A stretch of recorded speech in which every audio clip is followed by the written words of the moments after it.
जैसे फूल सुंदरी, गाते हाँ जादू करे ना, मन आए तोरे पाछू पड़े ना।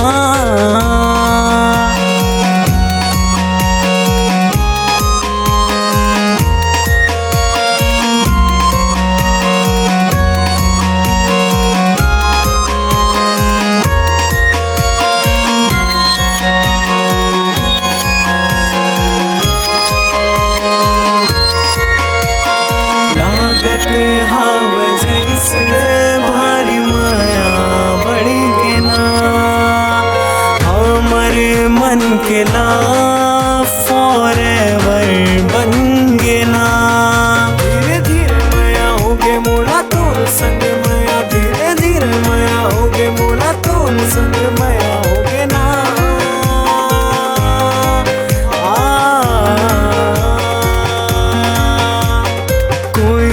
जैसे तोरे बोली, इंद्रधनुष जैसे फूल सुंदरी, गाते हाँ जादू करे ना, मन आए तोरे पाछू पड़े ना।